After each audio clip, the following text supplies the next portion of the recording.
We dismiss history at our peril. Liberty Nation Radio with Mark Angelides. When politics and economics collide, that's what the American voter is about to find out, courtesy of President Joe Biden and his big push to sell the American people on Bidenomics. We're very fortunate to be joined by Liberty Nation's Economics Affairs Editor, Mr. Andrew Moran. Andrew, thanks for being here. Thank you for having me. So, Andrew, we've been discussing what's happened to household wealth over the last few years, and I believe inflation is having some impact. Could you give us the information on that? Yeah, so if you look at the data at the Federal Reserve Bank of St. Louis, they have a huge library catalog, treasure trove of numbers to sift through, on a rainy Saturday afternoon. So if you look at that nominal household wealth, this is current dollars not accounting for inflation. It's risen by about 19% under President Joe Biden's first 3 years in office. This is driven by, housing values skyrocketing, stock market appreciation, fiscal stimulus. That's 19%. However, real household wealth, which is inflation adjusted, is up by just 0.7%. That is astounding. Now, if you compare this under former President Donald Trump, there's a huge divergence. So nominally, household net worth was up 23% in the first 3 years. And even after you factor in inflation, it was still up 16%. So when people ask, who are you better under with president, those numbers definitely provide you that answer. Although 0.7%, that, as one of the characters in Dumber and Dumber said, you're saying there's a chance that's a yes, right? Well, if you're surviving in this market, if you're surviving in this economy, you're doing well, then, if you're in I think the other Federal Reserve data show that if you're in the top, let's say 10%, you're pretty much doing well. It's everyone beneath that who've suffered dramatically, even with higher net worth. So let's dig into this a little bit, Andrew. You say that this household net worth, it's a conglomeration of factors. So presumably that includes your 401k, any stocks and shares you might own, the balance in your bank account as well, yes?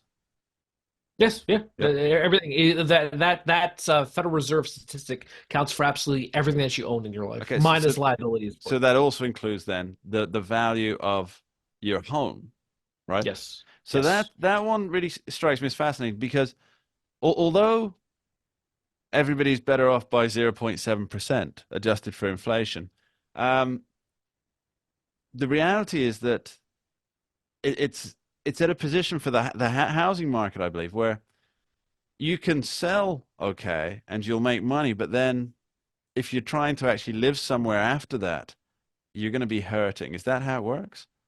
Yeah, it's quite it's funny you talk about that because I spoke to an economist for the story, and he was talking about the wealth effect. And the wealth effect is when everything seems to be doing well, your portfolio is up, your housing prices are up, everything is doing well, and this forces you to start spending more because you think the economy is doing well. However, because inflation is so bad right now, it mitigates that entire wealth effect that basic behavioral economic theory tells you. So, even if you have high home valuations in this climate, it's eroded by, guess what? Rising interest rates. Of course, however, if you bought a home at the beginning of the pandemic or you refinance at the beginning of the pandemic at a 3% mortgage rate, then of course you're sitting pretty for the rest of your life. You can hang your feet up and say, I'm done now because my home price is only going to go up. Because the housing affordability is not going to improve whatsoever because you still have a housing shortage. You need about 6 million new homes to restore some semblance of affordability. So if you're a homeowner, of course,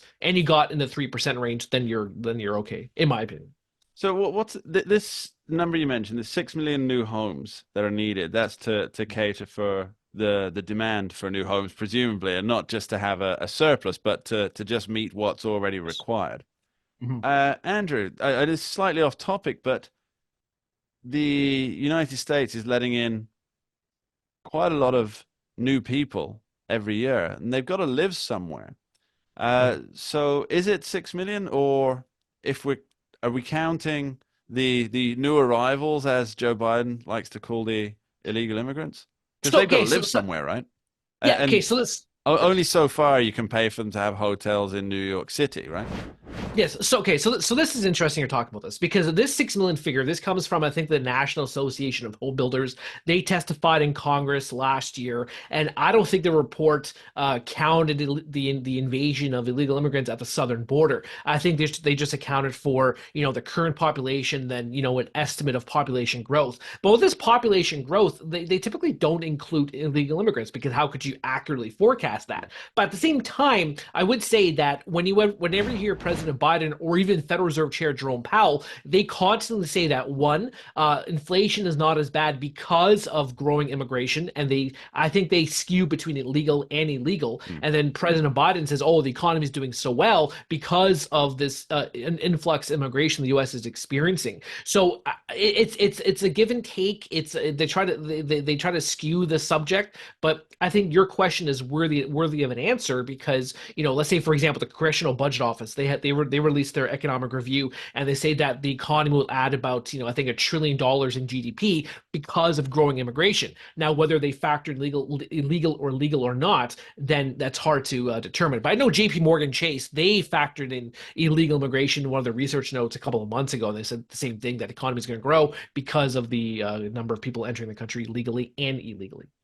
So let's say these 6 million homes or 6 million new builds get built, then they get taken up pretty much almost immediately, right? That's just to deal with the current demand. Mm-hmm. What is the price going to be like for both the overall cost of housing, but also for borrowing the money to get the house? Because nobody's really buying houses for cash nowadays, unless you're BlackRock. You're not buying houses for cash, and I don't even think they use their own cash. Or you're a victim of special assessments which you can read on LibertyNation.com, of course.